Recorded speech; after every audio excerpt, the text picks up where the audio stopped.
What's happening, guys? It is Nate from Play Your Court. Today we're going to talk about how to pronate, how to finish on the flat serve and the kick serve.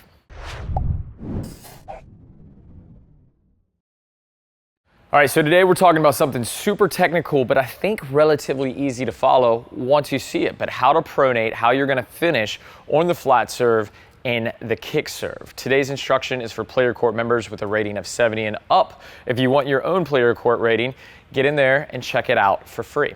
All right, so although the mechanics of the flat serve and kick serve are largely the same, where we're making contact and how we finish on the serves are very, very different. So maybe you're hitting flat serves with too much spin, or on your kick serve, you're just hitting it a little too flat, maybe even putting some slice on it. Today, we're gonna help you problem solve that. Let's jump into the action. I'm gonna show you the two finishes now.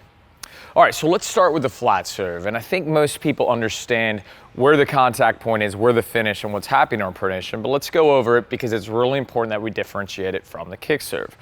So on the flat serve, as I'm working out to contact, what you're gonna see here is as my elbow is raising up and I'm working through, my arm works through extension and pronation happens as the racket goes out, right? So I think sometimes what happens with pronation is the way that we see it. We get the racket drop and everything, but the racket is coming in and we start side arming it this way. All right, so ideally, as that racket's dropping, I'm finding the ball at extension with contact and the racket is out here.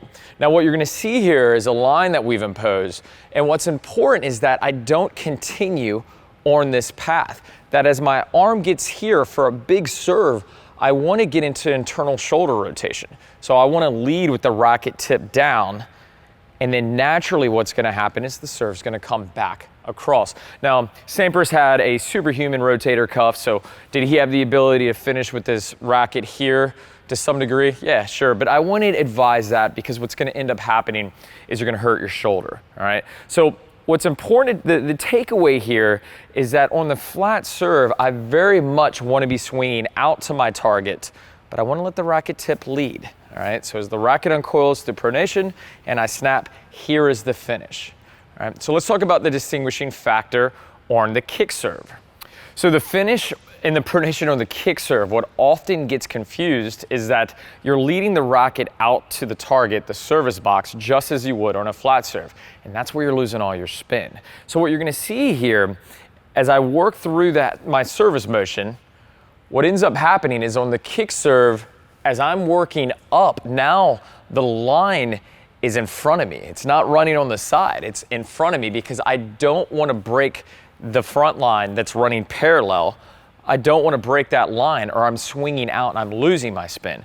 So instead what I wanna do, as I'm going up to the ball, I wanna make sure my racket is finishing and moving off to the right side of my body. So do I pronate? Absolutely, on a kick serve. I'm just making contact earlier. There's my contact. I still pronate out. And then I still want to make sure that racket tip is here.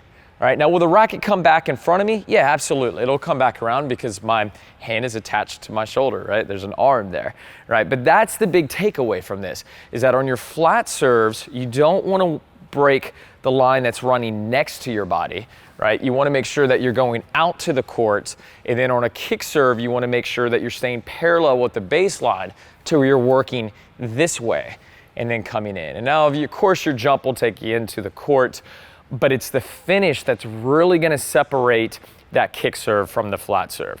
We'll show you some demos now, and we'll show you that line so that you can really see this in full action.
All right, so we took a look at the two finishes for the kick serve and the flat serve, and just to clarify, because I know we're going to get some comments on it, the main thing with the kick serve is that you're trying to get that extension parallel with the baseline. Now, does your arm have to cross the line that we set for the kick serve? Yeah, at some point it does, right? Because you're like the racket is connected to the shoulder, what we talked about earlier.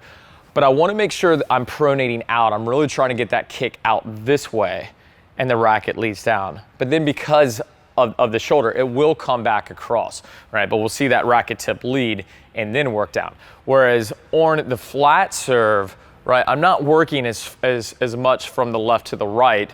I'm flipping up to extension and coming through.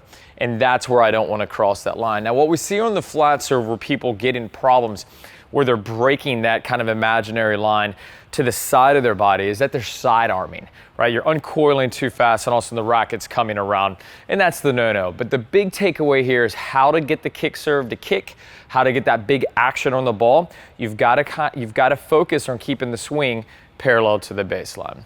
Guys, really hope this helped. If you did, maybe share it with a buddy you think this could be helpful. Hit that like button, subscribe if you never want to miss a Play Your Court video, and be sure to check out the goodies. We left you Serve Mastery out there for free. You can check out the community for free. Just check out the comments. All right, guys, thanks so much for watching. We'll see you next time.